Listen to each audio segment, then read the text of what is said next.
아버지, 이제 어머니도 돌아가시고 이 집에서 제발 좀 나가주세요. 무슨 소리니, 창규야? 아버지, 이제 어머니도 안 계시는데 여기서 혼자 사시는 게 무슨 의미가 있어요? 이 집에서 내 어머니랑 40년을 살았는데 갑자기 무슨... 아버지, 현실적으로 생각하세요. 이 집 팔면 제 사업 자금에 얼마나 큰 도움이 되겠어요? 창규야, 내가 널 어떻게 키웠는데... 또 그 얘기예요. 제가 몇 살이라고 아직도 그런 옛날 얘기를 하시는 거예요? 이제는 아버지도 현실적으로 생각하셔야죠. 하지만 요양원의 자리도 알아봤어요. 거기가 아버지한테는 더 좋을 거예요. 이번 주말까지만 시간을 드릴 테니까 짐 정리하세요. 창규야, 그리고 요양원에서는 케어 다 해준다고 하니까 휴대폰도 필요 없으실 거예요. 그것도 정리하시고요. 아버지 연금으로 요양원비 내시면 딱 맞을 것 같아요. 제가 다 알아봤어요. 너희 엄마 사진이랑 저장된 전화음성이 거기 있어. 아버지, 어머니 돌아가신 지가 언제인데 아직도 그러고 계세요? 이제는 현실적으로 생각하시라고요. 제 말 안 들으시면 제가 직접 짐 정리해야 되나요? 창규야, 어떻게? 갑자기 네가 어떻게? 안녕하세요. 올해 71살이 된 제 이름은 서무용입니다. 아들의 매정한 말 한마디 한마디가 비수가 되어 제 가슴을 파고들었습니다. 50년 가까이 택시 운전을 하며 세 가족을 먹여 살리기 위해 열심히 손님들을 모셔다 드렸습니다. 저는 여태껏 정말 행복했습니다. 하지만 아내를 잃은 71살에 이렇게 가족 때문에 많은 눈물을 흘리게 될지는 저도 몰랐습니다. 하지만 저는 극복해냈고 현재는 정말 행복하게 살고 있습니다. 앞으로 나올 제 인생의 역경과 극복 이야기가 궁금하시다면 구독과 좋아요, 그리고 알림 설정까지 부탁드립니다. 일주일 전 37년을 함께 살아온 제 아내가 세상을 떠났습니다. 아직도 아침에 눈을 뜨면 옆자리를 더듬게 됩니다. 아내의 빈자리가 채 식지도 않았는데 늦은 오후 제 아들 창규가 저를 거실로 불렀습니다. 아버지, 어머니도 돌아가셨으니까 이제는 이 집 좀 나가세요. 창규의 말에 제 심장이 멎는 듯 했습니다. 제가 알아본 요양원이 있는데 거기로 모시는 게 좋을 것 같아요. 요양원에 가야 한다는 생각에 한숨만 나왔습니다. 아내 없이 보내야 할 남은 시간이 이렇게 외롭고 쓸쓸할 줄은 몰랐습니다. 아내와의 추억이 가득한 이 집을 떠나 새로운 삶을 살아가야 하는 제 이야기를 그럼 계속 들려드리도록 하겠습니다. 아내의 장례식 절차도 제대로 끝나지 않았습니다. 아직 초상화도 걸지 못했고 아내의 유품도 정리하지 못했습니다. 매일 밤 아내의 마지막 모습을 떠올리며 잠들지 못하고 있는데 이제 이 집에서 나가라니요. 40년을 함께 살아온 집에서 나가라는 말이 쉽게 받아들여지지 않았습니다. 창규야, 내가 널 어떻게 키웠는데... 떨리는 목소리로 겨우 말씀을 이었지만 아들의 표정은 변함이 없었습니다. 아버지, 이제 와서 그런 옛날 얘기 꺼내봤자 소용없어요. 이번 주말까지 짐 정리하시고 나가주세요. 저는 창밖으로 시선을 돌렸습니다. 아내와 함께 가꾸었던 작은 텃밭이 보였습니다. 이제 막 봄이 와서 아내와 함께 심으려 했던 상추 모종이 아직도 베란다에서 자라고 있었습니다. 아내는 올해는 고추도 많이 심자고 했었는데 이제 그 약속도 지키지 못하게 되었습니다. 방 안에 걸린 가족 사진을 바라보았습니다. 창규의 초등학교 입학식 날 찍은 사진이었습니다. 아내는 새 교복을 입은 창규의 어깨를 자랑스럽게 감싸 안았고 저는 행복한 미소를 짓고 있었습니다. 그 시절이 꿈만 같았습니다. 그리고 요양원에서는 휴대폰도 필요 없으실 테니까 해지하시는 게 좋겠어요. 창규의 말에 제 눈시울이 붉어졌습니다. 아내의 마지막 음성이 담긴 휴대폰을 아직 한 번도 듣지 못했는데 그마저 빼앗긴다고 생각하니 가슴이 찢어질 것 같았습니다. 아내가 세상을 떠난 지 일주일, 저는 아직도 아내의 죽음을 받아들이지 못하고 있었습니다. 장례식장에서도 이게 꿈이길 바라며 제 뺨을 수없이 꼬집었습니다. 하지만 이제 현실은 더욱 가혹해졌습니다. 아내의 빈자리를 채 실감하기도 전에 40년을 살아온 집에서도 나가야 한다는 현실이 저를 짓눌렀습니다. 마지막으로 아내와 함께했던 밤이 떠올랐습니다. 여보, 우리 창규가 있으니 걱정 말아요. 창규가 아버지 잘 모실 거예요. 그렇게 믿고 떠난 아내가 너무나 안타까웠습니다. 이제는 그 어떤 말도 할 수 없는 아내의 빈자리가, 그리고 아들에게 버림받는 현실이 제 마음을 무너뜨렸습니다. 아내와 함께한 마지막 대화가 선명하게 떠올랐습니다. 병실의 하얀 커튼 사이로 비치던 노을빛 속에서 아내는 제 손을 꼭 잡고 있었습니다. 여보, 내가 먼저 가게 될 것 같아 마음이 아파요. 하지만 우리 창규가 있잖아요. 그 애가 있으니 이제 걱정 없어요. 저는 아내의 마른 손을 어루만지며 말을 잇지 못했습니다. 그저 고개를 끄덕이는 것이 전부였습니다. 아내는 마지막까지 창규를 걱정했습니다. 창규가 요즘 사업이 어렵다고 하더라고요. 그 애도 이제 자식 키우느라 힘들 텐데. 그날 밤 아내는 오랜만에 편안한 표정으로 잠이 들었습니다. 항암 치료로 지친 아내의 모습을 보며 저는 마음속으로 약속했습니다. 여보, 내가 창규 잘 보살필 테니 걱정 말아요. 하지만 아내는 모르고 떠났습니다. 그토록 믿었던 아들이 아버지를 내쫓을 것이라는 사실을. 병실에서 있었던 일들이 주마등처럼 스쳐 지나갔습니다. 아내는 항상 창규 이야기를 했습니다. 우리 아들 어릴 때부터 똑똑했잖아요. 이번에도 잘 헤쳐나갈 거예요. 그렇게 아들을 믿었던 아내가 지금의 상황을 알면 얼마나 가슴 아파할까요? 창규의 어린 시절 사진들을 하나하나 만져보았습니다. 첫 돌 사진, 유치원 졸업식 사진, 중학교 입학식 사진까지. 매 순간 아내는 창규의 성장을 자랑스러워했습니다. 여보, 우리 아들 정말 잘 크고 있죠? 그때마다 저는 아내의 어깨를 두드리며 고개를 끄덕였습니다. 아내가 마지막으로 창규에게 전화했던 날이 떠올랐습니다. 창규야, 엄마는 괜찮으니까 너무 걱정하지 마. 사업도 중요하니까 내 일에 충실해. 전화를 끊고 아내는 한참을 창밖만 바라보았습니다. 제가 본 아내의 마지막 눈물이었습니다.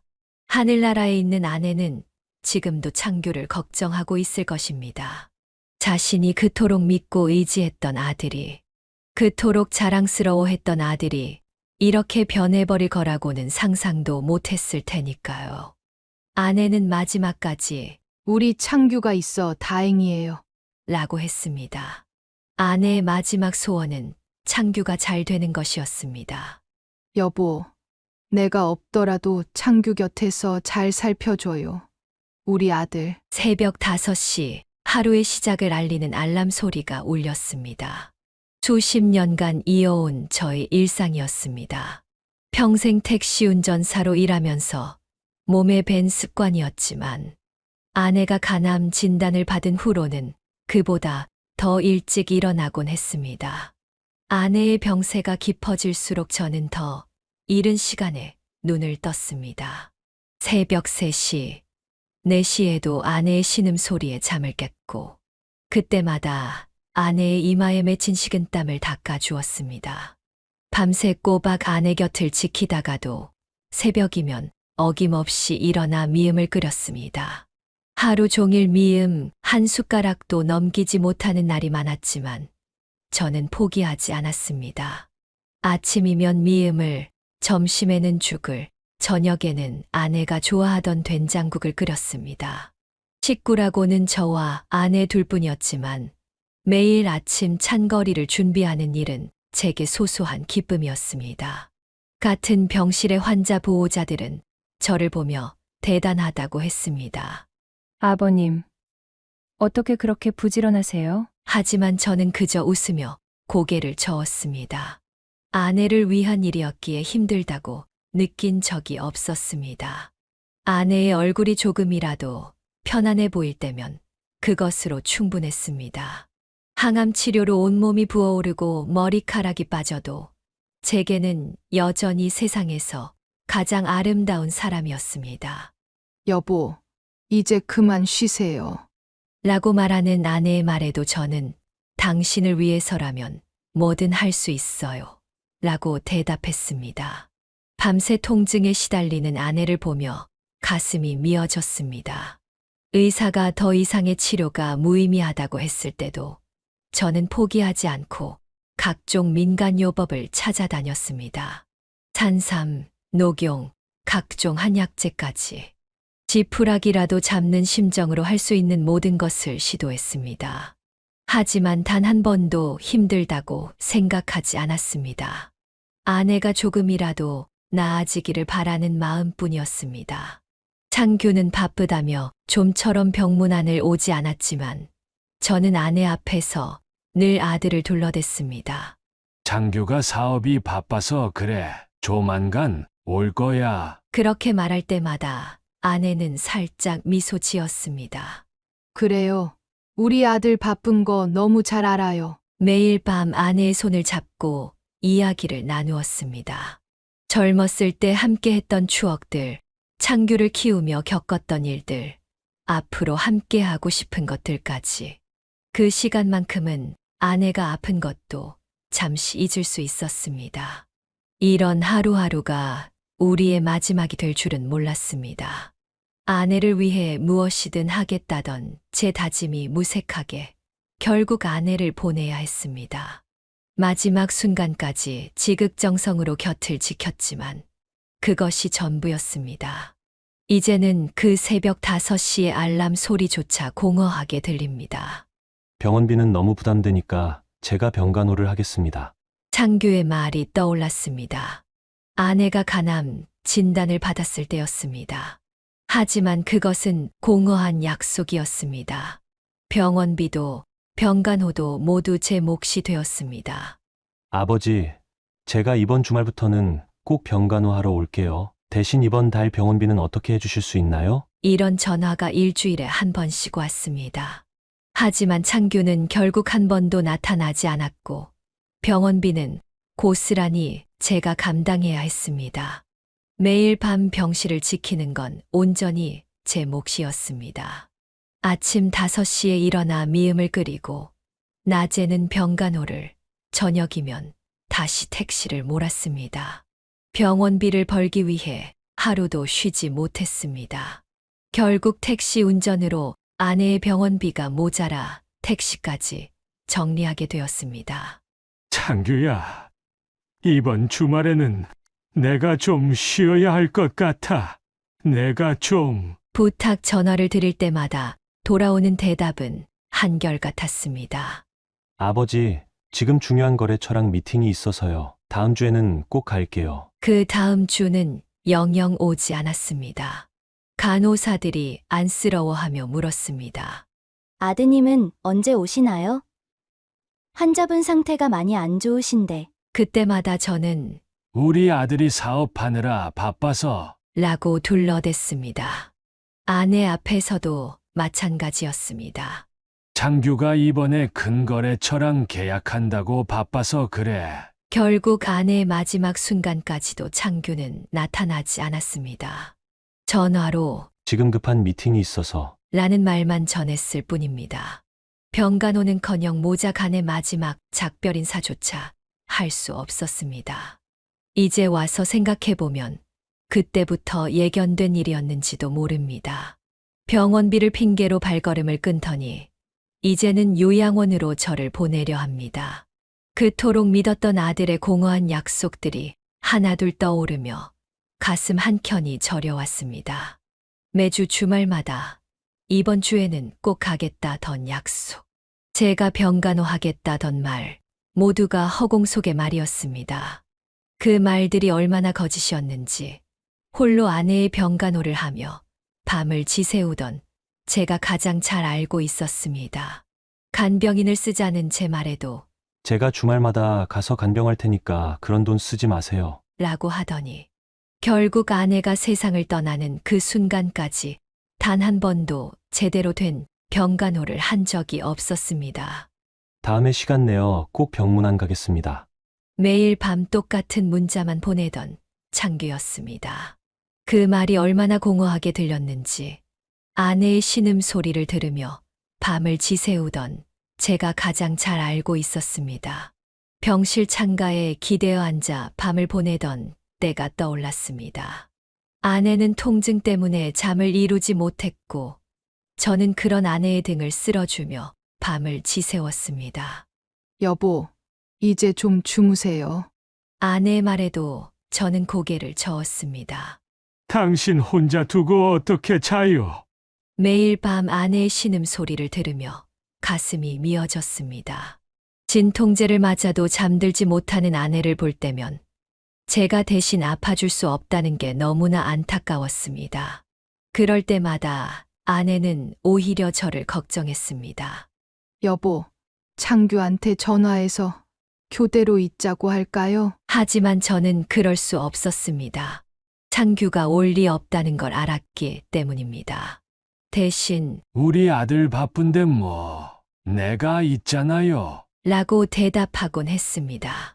그때마다 아내는 미안한 듯 제 손을 꼭 잡았습니다. 봄이 오면 손주들과 함께 공원에 가자는 약속이 있었습니다. 아내는 퇴원하면 꼭 가고 싶다고 했습니다. 여보, 벚꽃 필 때 우리 다 같이 가요. 손주들이랑 도시락도 싸가지고. 그렇게 약속했던 봄날의 소풍은 결국 이루어지지 못했습니다. 아내는 벚꽃이 한창일 때 세상을 떠났습니다. 창규는 장례식장에서도 바쁘다며 자리를 지키지 않았습니다. 제가 그토록 사랑했던 아내의 마지막 가는 길도 아들은 겨우 한나절 머물다 가버렸습니다. 병실에서 마지막으로 나눈 대화가 생생합니다. 여보, 우리 봄 소풍은 다음에 가요. 지금은 제가 너무 힘들어서. 아내의 마지막 말이 가슴을 파고듭니다. 그때 저는 다음에 꼭 가요. 라고 대답했지만 그 다음은 영영 오지 않았습니다. 벚꽃이 흩날리던 날 아내는 조용히 눈을 감았습니다. 마지막 순간까지도 창규를 찾았던 아내의 모습이 아직도 눈에 선합니다. 우리 아들 한 번만 보고. 그 말을 끝으로 아내는 영원한 잠에 들었습니다. 환자복 주머니에서 나온 쪽지에는 봄 소풍 계획이 꼼꼼히 적혀 있었습니다. 손주들이 좋아하는 김밥, 창규가 좋아하는 유부초밥. 끝내 이루지 못한 아내의 마지막 소원을 생각하면 지금도 눈시울이 뜨거워집니다. 창규는 장례를 치르고 바로 발걸음을 끊었습니다. 그리고 이제는 저마저 집에서 내쫓으려 합니다. 봄이 오면 함께 가기로 한 그 공원에 저는 이제 혼자 가야 할지도 모르겠습니다. 명절에라도 얼굴 좀 보여드리지. 그랬어요? 간호사의 말이 귓가에 맴돌았습니다. 손주들의 웃음소리라도 들려드리고 싶었지만 창규는 바쁘다는 이유로 명절에도 잠깐 들르는 것이 전부였습니다.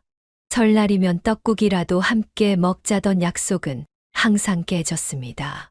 어머니, 이번에는 거래처 접대가 있어서 한 번 오더라도 손주들과 함께 10분 정도 얼굴을 비추고는 바로 자리를 떴습니다.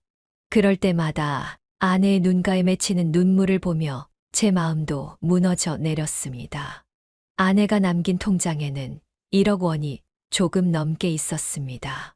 평생을 절약하며 모은 돈이었습니다. 그러나 창규는 어머니가 돌아가시기도 전에 통장 비밀번호를 물어보았습니다. 아버지, 그 통장은 제가 가져가겠습니다. 아내가 위독하다는 연락을 받고 병원에 왔을 때였습니다. 간호사들은 이해할 수 없다는 듯 쳐다보았습니다. 어머니가 아직 살아계신데 벌써 유산 걱정을 하시나요? 하지만 창규는 아랑곳하지 않았습니다. 사업 자금이 당장 필요해서요. 아들은 아내의 건강에 대해 묻기보다는 본인의 사업 이야기가 우선이었습니다. 결국 아내는 그렇게 떠났습니다. 평생을 모아온 돈은 이미 창규의 사업 자금이 되어 있었고 장례식장에서조차 창규는 보험금 이야기를 꺼냈습니다. 보험금은 제가 받아야 하지 않을까요? 어머니의 마지막 가는 길에서조차 돈 얘기만 하는 아들을 보며 가슴이 미어졌습니다. 평생 아들만 바라보고 살았던 아내가 하늘에서 이런 모습을 본다면 얼마나 가슴 아플까요? 통장 잔고를 확인했을 때의 기억이 생생합니다. 아내가 평생 모은 돈이 하룻밤 사이에 사라져 있었습니다.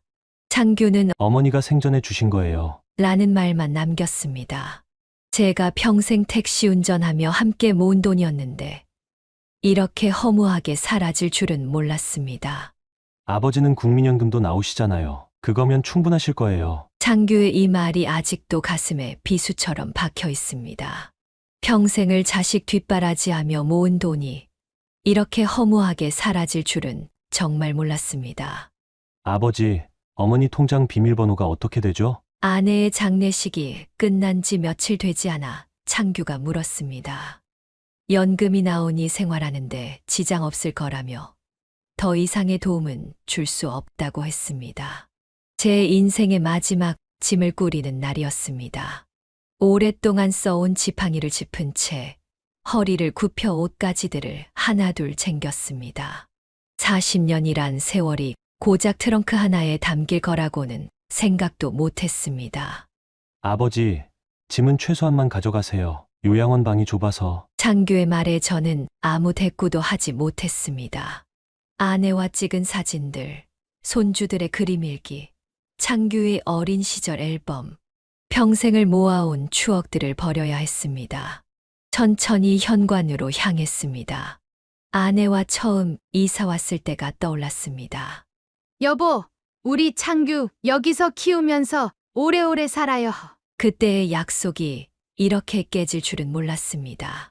벽에 걸린 가족 사진 앞에서 발걸음이 멈췄습니다. 창규의 대학 졸업식 날 찍은 사진이었습니다. 아내는 얼마나 자랑스러워했었나요? 우리 아들이 이제 대학까지 졸업했어요. 그때 흘리던 기쁨의 눈물이 지금은 서글픔으로 바뀌었습니다. 떨리는 손으로 사진을 만져보았습니다. 마지막으로 한 번만 더 보고 싶었습니다. 하지만 창규는 그런 거 가져가 봤자 요양원에서 걸어둘 데도 없을 거예요. 라며 말렸습니다. 눈물이 핑 돌았지만 참았습니다. 아들 앞에서 마지막 자존심마저 무너뜨리고 싶지 않았습니다. 떨리는 다리로 현관문을 향해 걸어갔습니다. 신발장 앞에서 마지막으로 한번 돌아보았습니다. 그 순간 아내의 모습이 보였습니다. 매일 아침 제가 출근할 때면 현관문 앞에서 배웅하던 모습이 여보, 조심히 다녀오세요. 그 목소리가 아직도 생생한데 이제는 제가 이곳을 영영 떠나야 합니다. 짐을 들어주겠다는 창규의 말도 거절했습니다. 평생을 혼자 살아온 것처럼 마지막도 혼자의 힘으로 걸어가고 싶었습니다. 지팡이를 짚은 손에 힘이 들어갔습니다. 현관문을 열기 전 마지막으로 한 번 더 뒤를 돌아보았습니다. 아내와 함께한 40년의 세월이 주마등처럼 스쳐 지나갔습니다. 눈물이 볼을 타고 흘렀지만 급히 소매로 닦았습니다. 아들의 마지막 말이 가슴을 파고들었습니다. 요양원에서는 휴대폰도 필요 없으실 거예요. 아내가 마지막으로 남긴 음성사서함마저 지워야 한다는 것을 알았습니다. 이제 정말 모든 것을 잃은 기분이었습니다. 현관문을 나서는 발걸음이 천근만근이었습니다. 평생을 살아온 집을 떠나는 길, 봄볕은 유난히도 따스했습니다. 마당에 핀 아내의 꽃들이 저를 배웅하는 것 같았습니다. 주저앉고 싶은 마음을 간신히 달래며 한 걸음 한 걸음을 내디뎠습니다. 작년 이맘때 아내가 심었던 꽃들이 활짝 피어 있었습니다. 아내는 늘 말했습니다. 여보, 내년 봄에는 더 예쁜 꽃을 심어요. 하지만 그 약속은 이제 영영 지킬 수 없게 되었습니다. 40년간 살아온 집의 대문을 나서는 순간 다리가 휘청거렸습니다. 지팡이를 짚은 손에 힘이 들어갔습니다. 마지막 자존심만은 지키고 싶었습니다. 아들 앞에서 쓰러지고 싶지 않았습니다. 마지막 길만큼은 제 발로 걸어가고 싶었습니다. 아내와 함께 걸었던 이 길을 이제는 혼자 걸어가야 한다는 게 믿기지 않았습니다. 아버지, 이제 가세요. 등 뒤에서 들리는 창규의 목소리가 차갑게 느껴졌습니다. 뒤돌아보고 싶은 마음을 꾹 참았습니다. 40년의 세월이 담긴 집을 이렇게 허무하게 떠나야 한다는 게 너무나 서글펐습니다. 골목을 돌아서는 순간까지도 창규는 서 있었습니다. 혹시나 마음이 바뀌어 아버지, 들어오세요. 라고 말해줄까 기대했지만 그런 일은 일어나지 않았습니다. 마지막 자존심을 지키며 한 걸음, 한 걸음을 내디뎠습니다. 꽃이 활짝 핀 봄날, 저는 집 없는 사람이 되었습니다. 평생을 일구어온 보금자리를, 아내와의 추억이 가득한 그곳을 자식의 손에 빼앗기고 말았습니다. 하지만 눈물은 보이지 않았습니다. 마지막 자존심만은 지키고 싶었기 때문입니다. 길가에 홀로 서서 하늘을 올려다보았습니다. 먹구름이 몰려오고 있었습니다. 마치 제 처지를 비웃기라도 하듯 하늘마저 어두워져 갔습니다. 이제 어디로 가야 할지 막막했습니다. 주머니 속에 돈을 만져보았습니다. 겨우 50만 원이 전부였습니다. 요양원에 가고 싶지 않았지만 달리 방법이 없어 보였습니다. 그때 누군가 제 어깨를 두드렸습니다. 저 괜찮으신가요? 머리가 하얗게 샌 노인이었습니다. 낯선 이의 다정한 목소리에 눈시울이 붉어졌습니다. 짐이 많아 보이시네요. 어디 가시는 길이신가요? 말을 꺼내기가 부끄러웠습니다.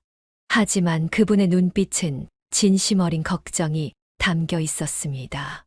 갈 곳이 없습니다. 처음 보는 사람 앞에서 이런 말을 하는 것이 참담했습니다.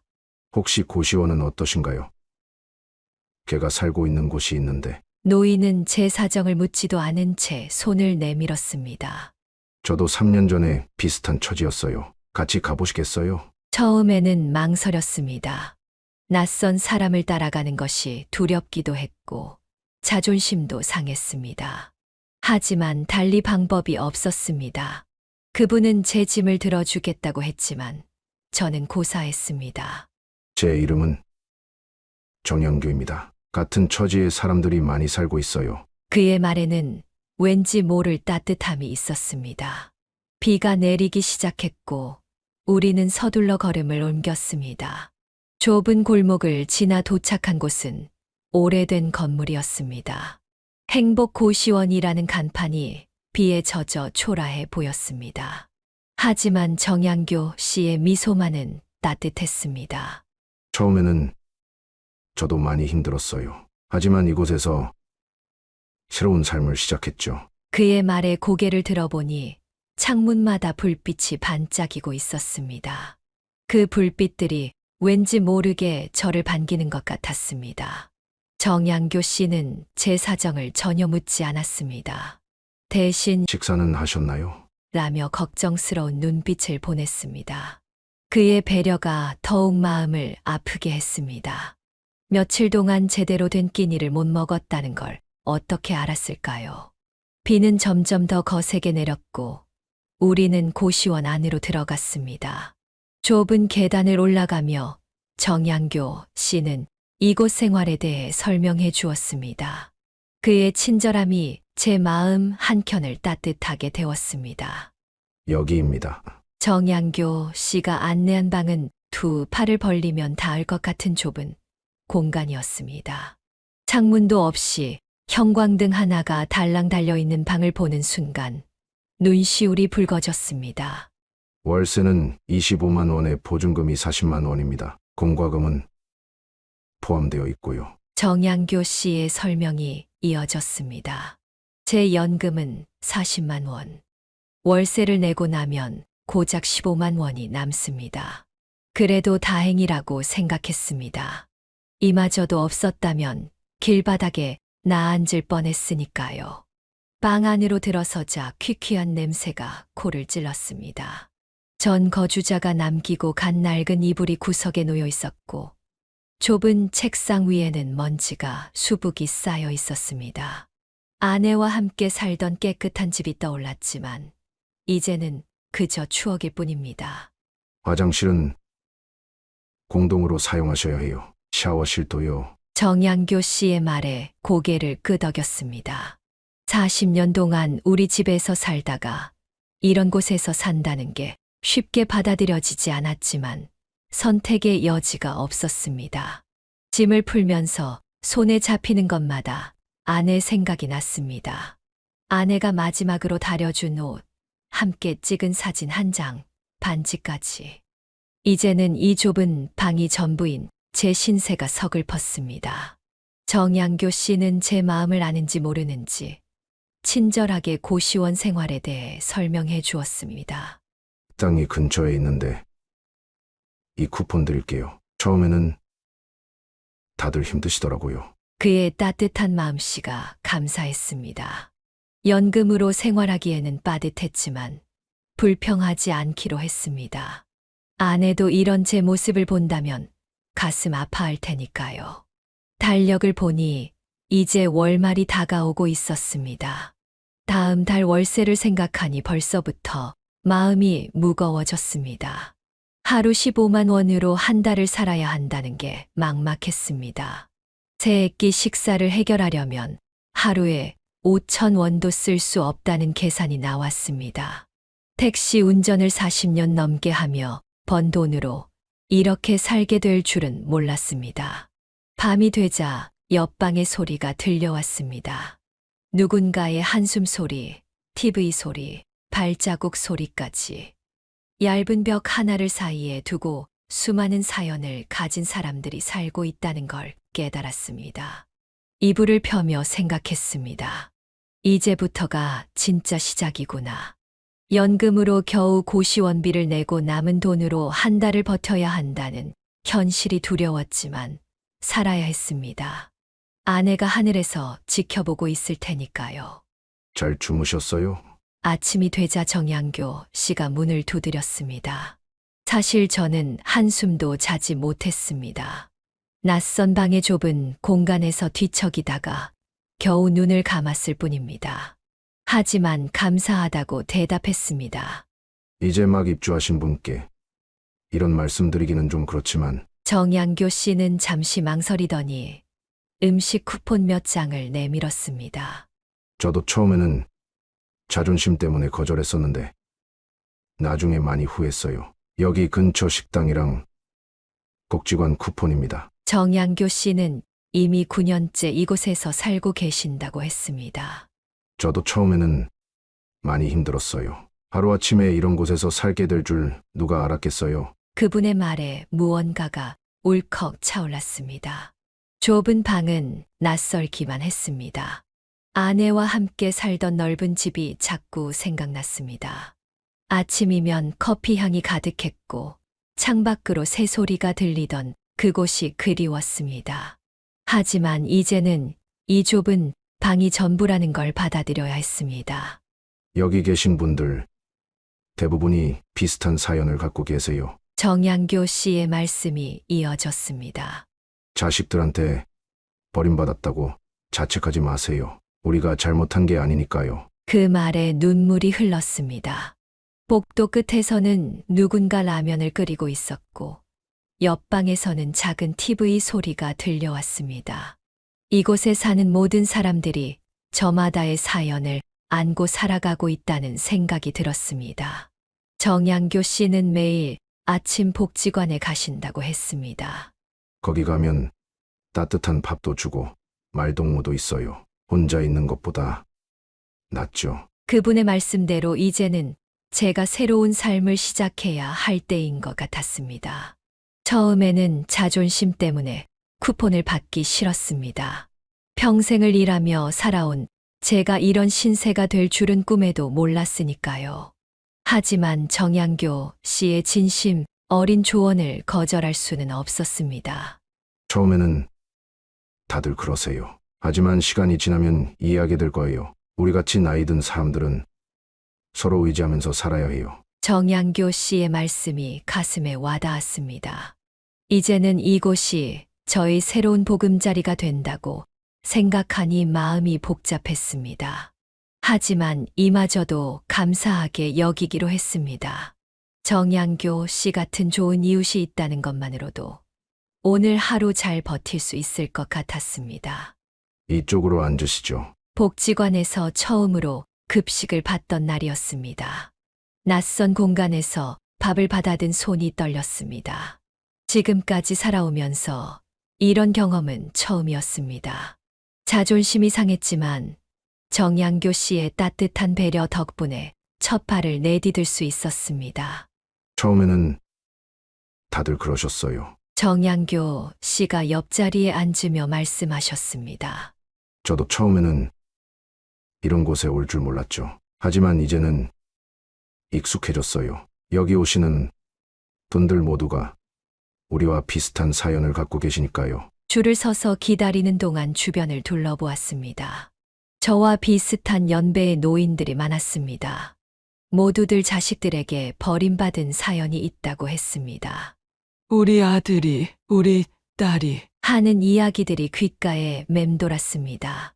한 할머니는 아들 내외가 해외로 이민을 가면서 연락이 끊겼다고 했습니다.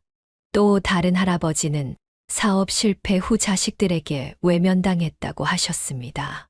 저마다의 사연이 가슴 아팠지만 그 아픔을 함께 나누며 서로를 위로하고 있었습니다. 여기 오시는 분들은 다들 가족 같아요. 정양교 씨의 말씀처럼 복지관에서 만난 노인들은 서로를 챙기고 걱정해 주었습니다. 밥을 먹으면서도 옆 사람의 반찬을 걱정하고 안 보이는 사람이 있으면 찾아보는 모습이 정겨웠습니다. 처음에는 수저를 들기가 망설여졌습니다. 하지만 주변의 따뜻한 시선과 격려에 조금씩 마음을 열게 되었습니다. 많이 드세요. 반찬 더 필요하시면 말씀하세요. 낯선 이들의 친절이 마음을 녹였습니다. 식사를 마치고 돌아가려는데 한 할머니가 다가왔습니다. 내일도 오세요. 여기서 밥 먹는 게 창피한 게 아니에요. 우리 모두 한 가족이에요. 그 말에 눈시울이 붉어졌습니다. 복지관에서 만난 노인들은 서로를 의지하며 살아가고 있었습니다. 자식들에게 버림받았다는 공통점이 있었지만 그 아픔을 이겨내며 새로운 가족을 만들어가고 있었습니다. 점심시간이 지나고 노인들은 삼삼오오 모여 이야기를 나누었습니다. 누군가는 바둑을 두고 누군가는 신문을 읽으며 시간을 보냈습니다. 그들의 모습에서 평온함이 느껴졌습니다. 저도 이제 이곳에서 새로운 시작을 해야 할 것 같았습니다. 비록 자식에게 버림받은 서글픈 처지이지만 이곳에서 만난 이들과 함께라면 새로운 희망을 찾을 수 있을 것 같았습니다. 오늘부터는 저도 이 큰 가족의 일원이 되어 살아가기로 마음먹었습니다. 경로당에 한번 가보시는 게 어떠세요? 정양교 씨의 제안으로 처음 경로당을 찾았습니다. 장기를 두는 노인들의 모습이 정겹게 느껴졌습니다. 그들 사이로 스며드는 것이 어색했지만 정양교 씨의 소개로 자연스럽게 어울릴 수 있었습니다. 아이고, 새로 오신 분이시구먼. 장기판에 앉아 계시던 김철수 씨가 자리를 권했습니다. 장기는 두실 줄 아세요? 서툰 솜씨였지만 오랜만에 즐기는 장기가 즐거웠습니다. 아내와 함께 살 때는 한 번도 이런 여유를 누려본 적이 없었습니다. 하지만 마음 한켠이 무거웠습니다. 매일 들어가는 고시원비의 생활비까지 40만 원의 연금으로는 턱없이 부족했습니다. 새로운 인연은 기뻤지만 현실적인 고민이 계속 머릿속을 맴돌았습니다.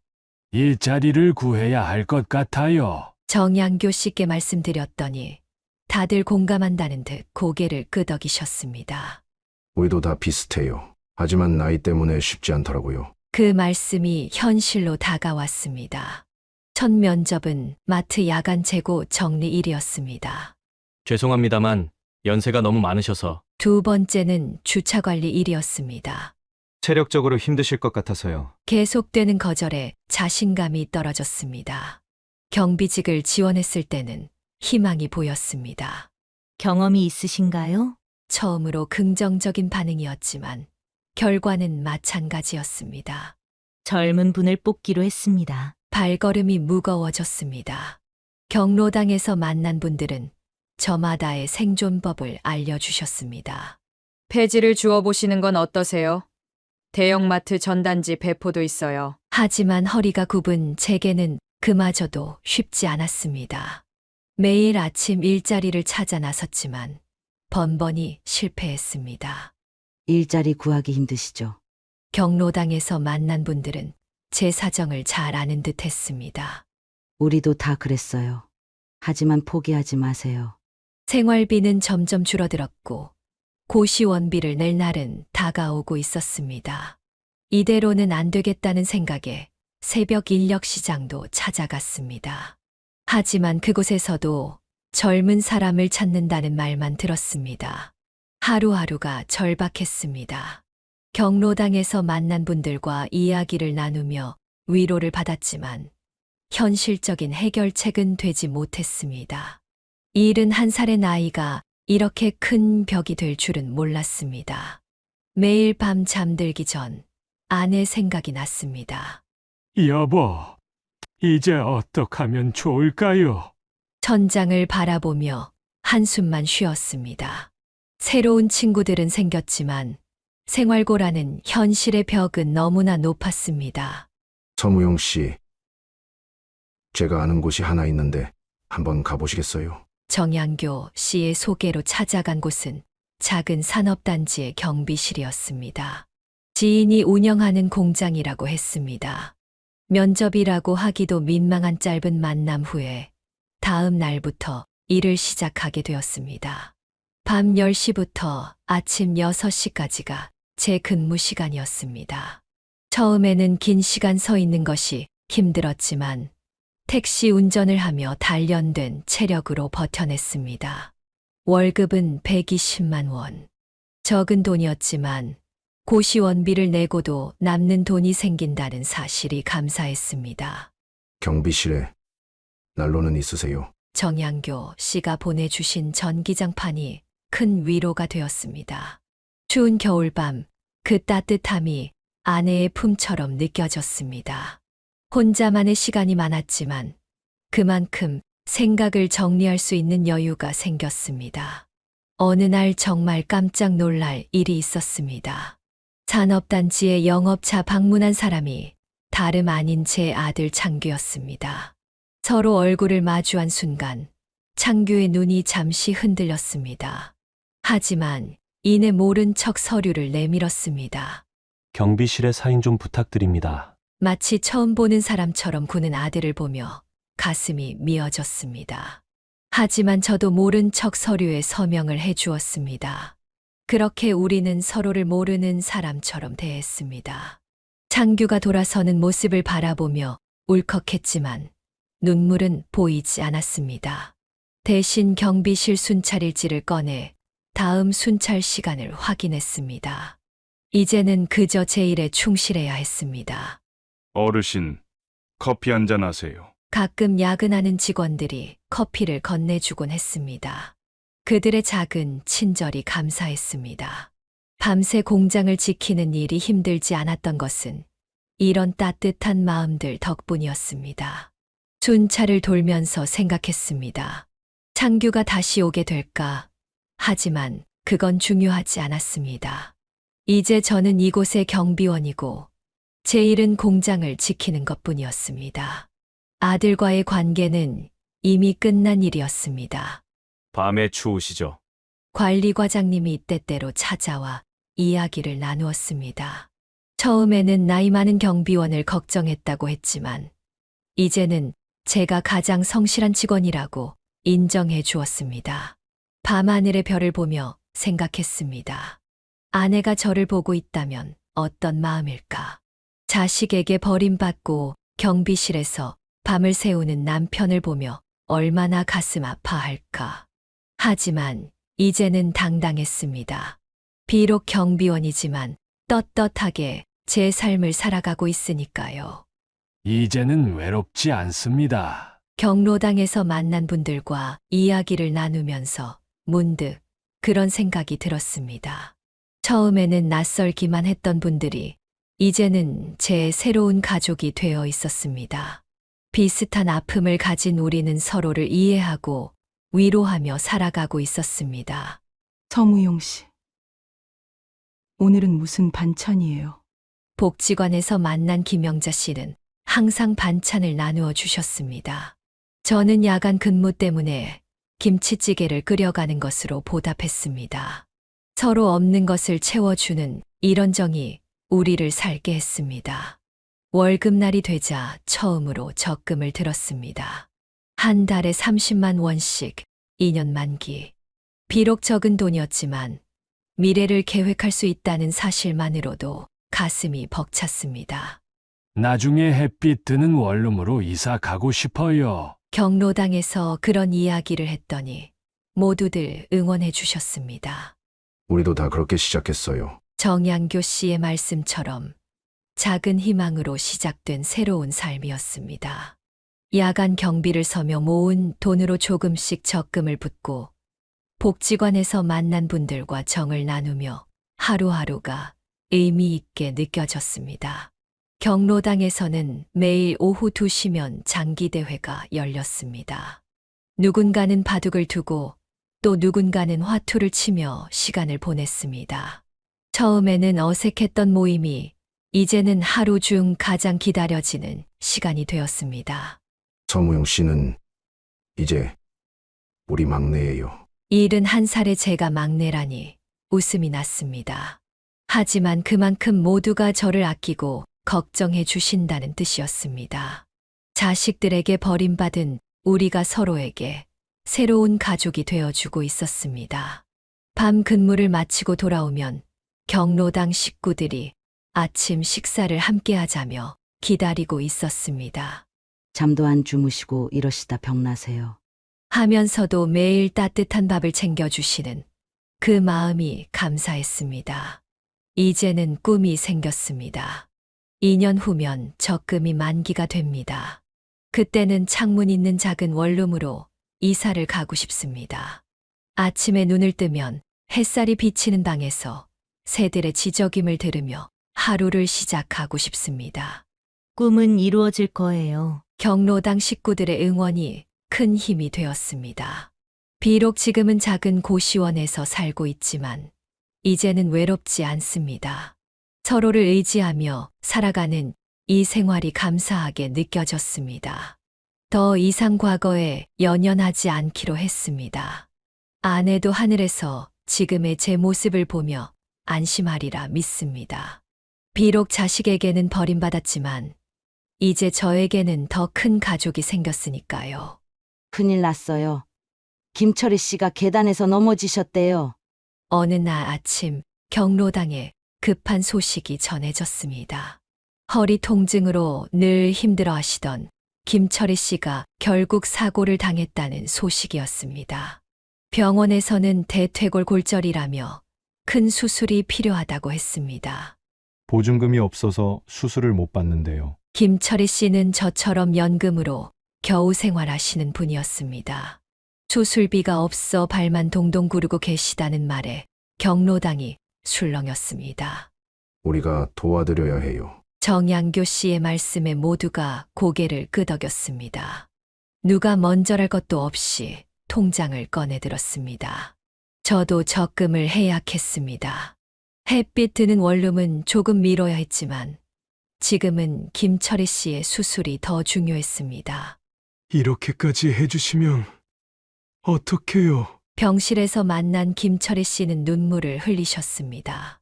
우리는 번갈아가며 병간호를 하기로 했습니다. 저는 야간 근무가 끝난 후 아침부터 정오까지, 다른 분들은 시간을 나누어 돌보기로 했습니다.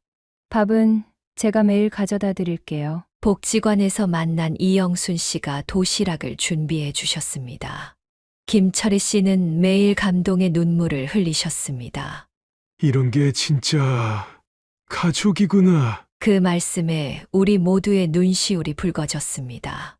수술은 성공적이었습니다. 경로당 식구들이 모은 돈으로 치료비도 해결했습니다. 병실에는 늘 누군가가 있었고 웃음소리가 끊이지 않았습니다. 피로도 몰랐습니다. 서로를 돕는 일이 이렇게 행복한 것이라는 걸 처음 알았습니다. 고맙습니다. 정말 고맙습니다. 퇴원하는 날, 김철희 씨는 계속 같은 말만 반복하셨습니다. 하지만 우리는 알고 있었습니다. 언제든 우리 중 누군가가 어려움에 처하면 김철희 씨도 똑같이 해주실 거라는 걸. 제가 살던 집에서 쫓겨날 때는 이런 게 가족인 줄 몰랐습니다.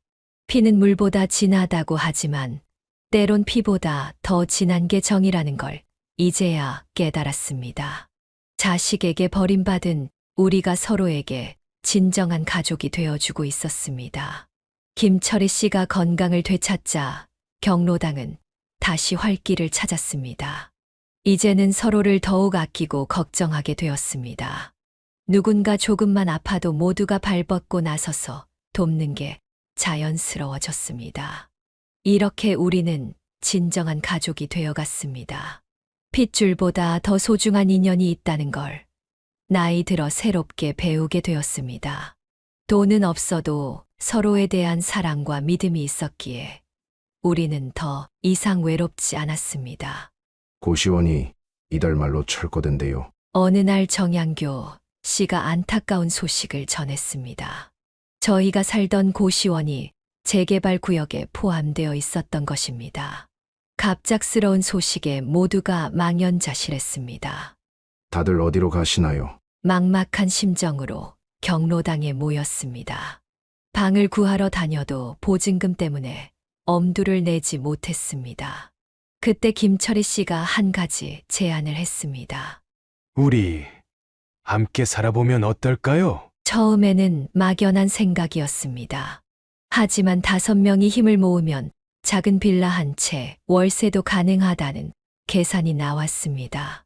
거기다 우리가 함께 일할 수 있는 일을 찾아보자고요. 정양교 씨가 아이디어를 냈습니다. 요즘 이 동네에 마트가 없어서 불편하다는 이야기를 많이 들었어요. 우리가 작은 마트를 열면 어떨까요? 모두의 눈이 반짝였습니다. 우리는 매일 밤 모여 계획을 세웠습니다. 각자가 가진 능력을 모았습니다. 제가 야간 경비를 하며 모은 돈, 김철희 씨의 장사 경험, 정양교 씨의 인맥, 모두가 조금씩 보태어 꿈이 현실이 되어갔습니다. 마침내 사랑마트라는 이름의 작은 가게가 문을 열었습니다. 규모는 작았지만 우리의 정성이 가득 담긴 곳이었습니다. 아침에는 제가 새벽장을 보고 낮에는 다른 분들이 번갈아 가며 가게를 지켰습니다. 어르신들이 직접 운영하시는 거예요? 손님들은 신기해하면서도 응원해 주셨습니다. 물건을 꼼꼼히 골라주고 무거운 것은 배달도 해드렸습니다. 정이 담긴 서비스에 단골 손님이 늘어갔습니다.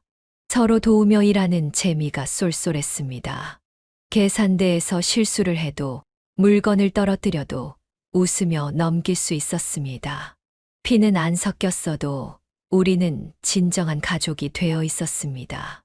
매출이 조금씩 늘어나면서 여유도 생겼습니다.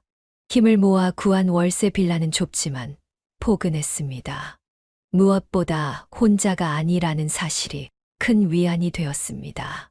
마트는 입소문이 나면서 동네에서 꼭 필요한 곳이 되었습니다. 어르신들이 운영하는 마트라 더 믿음이 가요. 라는 말을 들을 때면 가슴이 뿌듯했습니다. 이제 우리에게는 새로운 꿈이 생겼습니다. 더 많은 어르신들과 함께 일하며 서로를 도울 수 있는 따뜻한 공간을 만들어가는 것. 자식들에게 버림받은 아픔이 오히려 우리를 더 단단하게 만들어 주었습니다. 아버지, 어느 날 마트 문이 열리며 낯익은 목소리가 들렸습니다. 창규였습니다. 제가 마트에서 일하고 있다는 소식을 어떻게 들었는지 어색한 표정으로 서 있었습니다. 죄송합니다. 저는 묵묵히 손님의 물건을 포장하고 있었습니다. 창규는 계속 그 자리에 서서 무슨 말을 해야 할지 몰라 하는 듯 했습니다. 많이 힘드시죠? 그의 목소리가 떨렸습니다. 하지만 전 이미 달라져 있었습니다. 손님 계시니까 나중에 와요. 담담하게 말했습니다. 더 이상 창규에게 기대할 것도 바랄 것도 없었습니다. 이제 저에게는 새로운 가족이 있었으니까요. 아버지, 이제 저희 집으로 가시죠. 창규의 말에 고개를 저었습니다. 난 여기가 좋아. 처음으로 당당하게 말할 수 있었습니다. 더 이상 구차하게 매달리지 않아도 되는 제 모습이 오히려 자랑스러웠습니다. 이제 저는 사랑마트의 주인장입니다. 매일 아침 새벽 시장에 가서 신선한 채소를 고르고 손님들과 정답게 이야기를 나누며 지내고 있습니다. 가끔은 무거운 상자를 들다가 허리가 아프기도 하지만 함께 일하는 즐거움이 있어 힘들지 않습니다.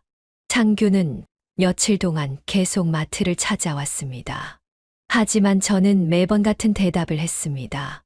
난 지금이 행복해. 그리고 그것은 진심이었습니다. 자립하여 살아가는 지금의 삶이 진정으로 행복했기 때문입니다. 새로운 가족들과 함께하는 시간은 늘 따뜻합니다. 아침이면 다 같이 모여 식사를 하고 서로의 건강을 챙기며 살아갑니다. 혈연 관계는 아니지만 오히려 그래서 더 소중한 인연이 되었습니다. 마트 일을 시작한 지 1년, 이제는 제법 여유도 생겼습니다.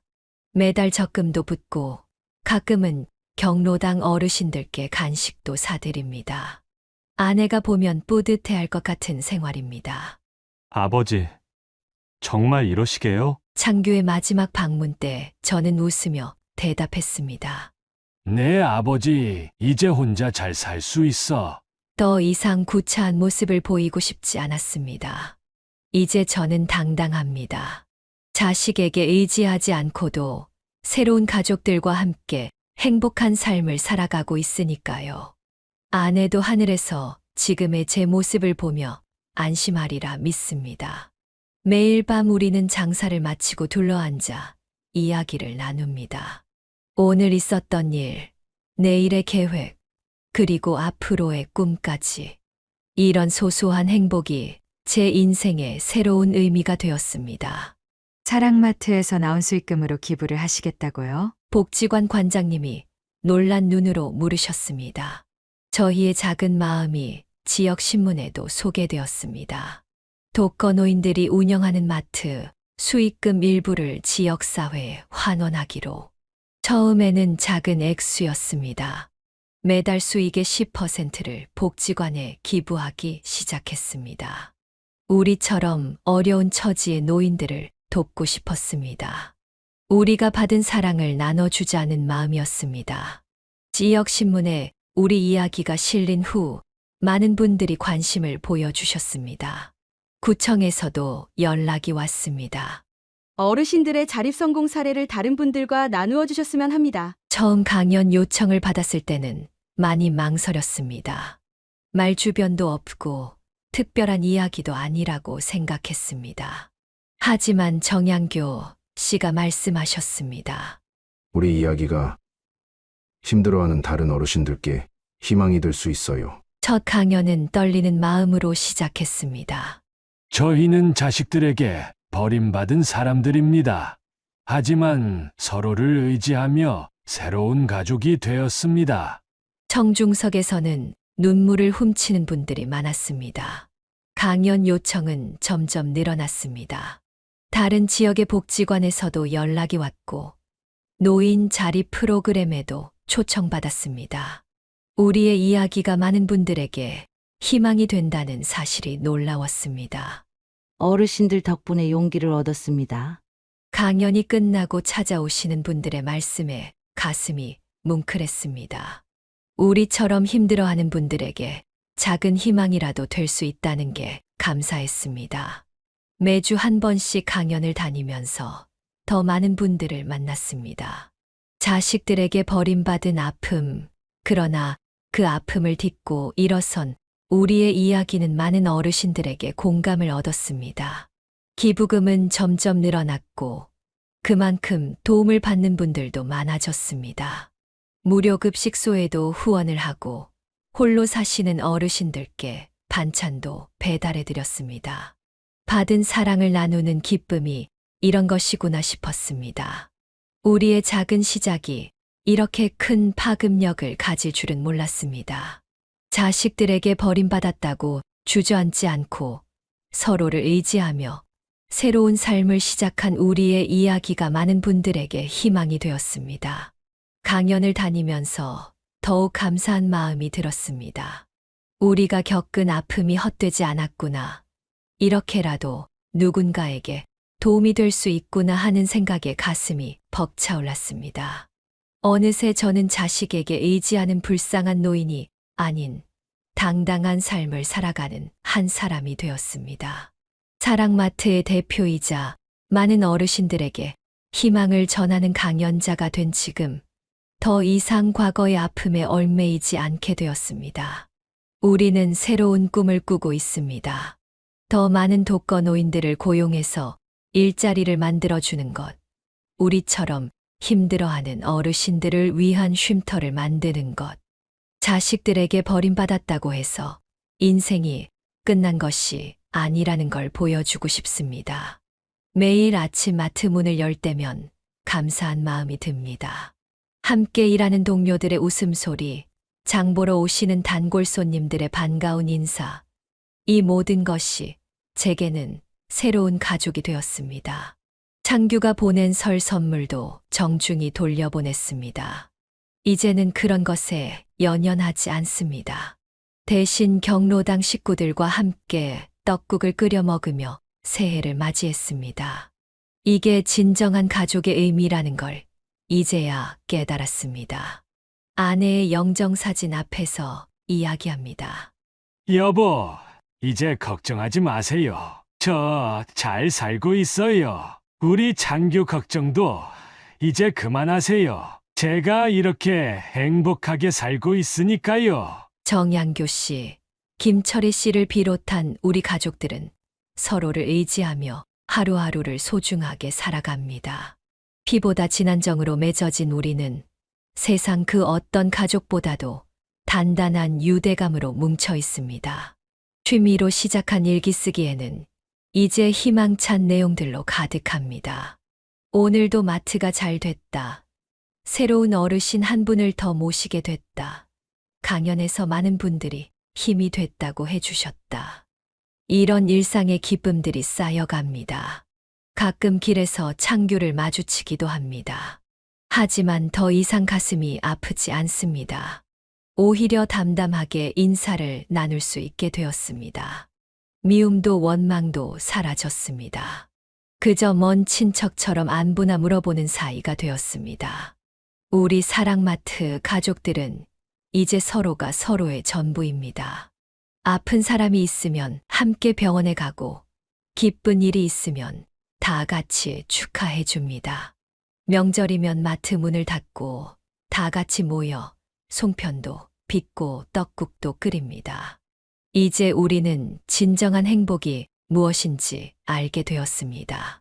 그것은 화려한 겉모습이나 많은 재산이 아닌 서로를 진심으로 아끼고 위하는 마음이었습니다. 자식에게 버림받은 우리가 오히려 더 큰 행복을 찾았다는 게 참 신기합니다. 가장 힘들었던 순간이 우리를 가장 행복한 자리로 이끌어 주었습니다. 이제는 자신 있게 말할 수 있습니다. 우리는 세상에서 가장 행복한 가족이라고 말입니다. 여기까지 인생의 후반부를 이야기하다 지혜 사연이었습니다. 이 이야기가 만족스러우셨다면 구독, 좋아요, 알림 설정, 댓글까지 부탁드리겠습니다. 끝까지 들어주셔서 진심으로 감사드립니다.